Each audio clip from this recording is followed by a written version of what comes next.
sa Saudi, wala din ako sa Dubai. Nasa Kuwait ako, sir. Mahina ang iyong source. Mahina ka kumuha ng info. Bigaw. Okay, tuloy natin. Sa Saudi siya eh. Team Darte yung babae. Babae ako, yes. Akalain mo kasambahay ka. Oh. Hindi naman kita minamaliit. Hoy, talaga ba? Pero sasabihin mo yung isang abogada na bobo. Si Diyan ka nga magtataka, abogada nga eh. Bibi Sara pa. Wow! Ay, hindi ka ba nagtataka sa kanya, sir? Abogada siya, sir, pero bakit ganyan siya mag-speech? Hindi ka ba nagtataka sa kanya, sir? Abogada siya, pero hindi siya marunong sa English. Abogada siya, pero hindi siya marunong sumagot. Abogada siya, pero nagbabasa na lang siya ng script, hindi pa niya makuha-kuha na mabasa ng tuwid. Hindi ka nagtataka?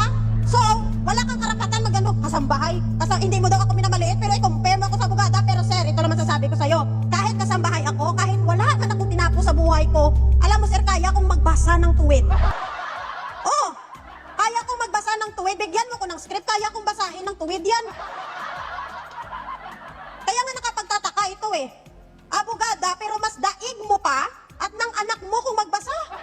Mas magaling pa siguro yung anak mo magbasa kaysa sa kanya. Tingnan mo nga yung mga video niya. Tingnan mo kung paano siya mag-deliver ng speech niya. Tingnan mo kung paano siya sumagot sa mga interview sa kanya.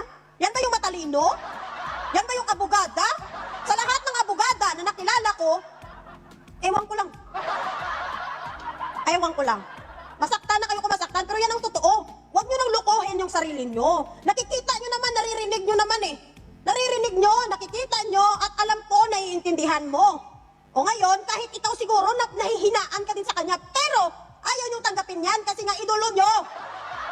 Idolo nyo eh. Kaya di bali na maggagagagada sa magsalita, tatanggapin nyo yan. Susuportahan nyo na lang.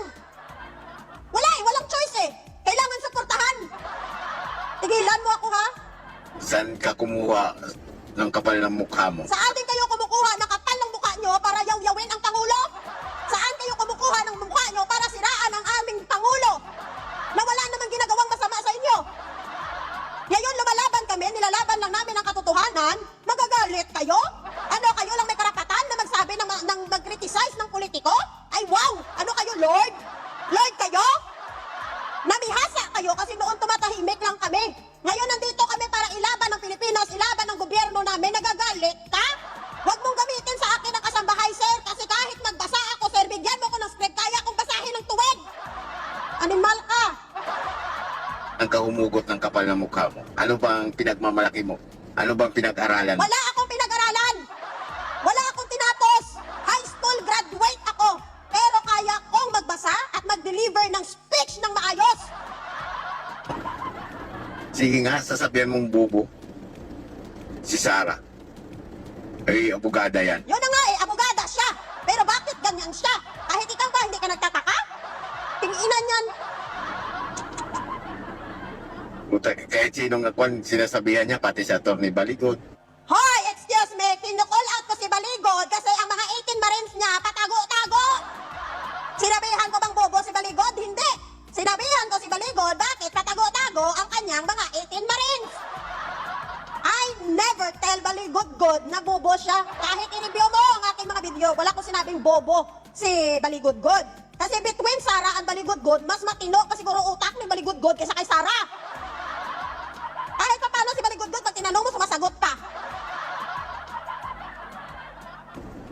Nagkigaya dun sa mga vlogger kang malamang recruit din ito. Excuse me? Ano nga recruit? Alam mo bang matagal na ako sa TikTok? Matagal na ako sa TikTok at matagal na nila akong pinapagawa ng page ng mga kaibigan ko doon, pero ayoko talaga sa Facebook. Pero ito realidad kung bakit ako lumabas dito kasi natatakot ako na si Sara Duterte ang maging Pangulo. Nung nag-announce siya na siya ay tatakbo bilang presidente, sabi ko, putang ina, hindi pwede. Hindi ako papayag na may bupols na presidente ang Pilipinas. Kaya kailangan na naming mag-ingay, kailangan nang lumabas at lahat po kayo na makakanood ng aking video, lumabas na kayo! Ipakita natin sa mga yudiputa na ito na mas marami tayong nagmamahal sa ating bansa at hindi tayo papayag na may presidenteng uupo na bupols! Tingina mo ka! Vlogger na ito eh. Si Team Darte. Wala nang ginawa ring matino. Wow! Nakakahiya sa inyo, ha? Wala daw akong Sinira ginawang din. matino, ha? Nakigaya na rin. Wala daw akong ginawang matino? Wala daw akong ginawang matino? Matino, paninira lang. It's not paninira for your information. It's reality. Pero kayo, nabubuhay kayo sa imagination nyo, sa hallucination nyo. Yan ang katotohanan eh. Yun ang hindi nyo matanggap. Yun ang hindi nyo matatanggap. Wala na kayong ibang ginawa kundi maliitin, siraan, at kung ano-ano pang kanggugulo ang ginawa nyo sa bansang Pilipinas. Between you and me, ngayon di puta ka, mas ikaw yung walang ginagawang matino. Matino ba na sinisira nyo yung gobyerno? Na walang ginagawa ang Pangulong Marcos nagtatrabaho, sinisiraan nyo? Panay kayo batikos, panay kayo reklamo, kung ano-ano pang fake news ang pinapakalat nyo? Yan kayo matino? Ina mo kang thunders ka. Para bilib na bilib sila sa affidavit ni Madriaga eh. Bilib ka nga sa 18 Marines eh, nga wala kwenta eh. Ano magagawa mo kung mabilib kami ka Madriaga? Mas ano pa nga yun eh. Mas credible pa yun kaysa 18 Marines nyo. Kung ina ka. Oy, Team Tarte, bago ka magyabang, bago mo sabihan na bubo si BP Sara, tingnan mo muna sarili mo. Tingnan mo din sarili mo. Bago nyo sabihan na kung ano-ano na masakit na salita ang aming Pangulong Bongbong Marcos. Ngayon, lalaban kami sa inyo, magagalit kayo? Ayaw nyong i-criticize yung phone nyo? Tapos kung kayo makapagsalita ng masama sa Pangulo, okay lang, pakyo! Kayo lang ang pwede? Ano kayo, untouchable? Ina ka. Kung anong natapos mo. Wala akong natapos! Pero bigyan mo ako ng script, babasahin ko sa'yo, dire-diretso! Ina ka. Hindi yung nakigaya ka doon. Hindi ako nakigaya! Ito ang prinsipyo ko! Sino ka para husgahan ako? Sabihin mo nakikigaya ako? Ba't ako magagaya sa kanila? May sarili akong utak, hindi ako kagaya nyo na minamanipula ng mga putang ina ng mga Duterte! Ina ka! Si Tigilan mo ko! Alfred Marcos man. Dami ng mga vlogger na pinagsasabi, si Alfred, kung sino-sino pa pinagsasabi, wala kang pakialam sa kanila! May sariling mga utak yan, may sariling panindigan yan, iba-iba utak namin! Ina mo! Wag mo akong itulad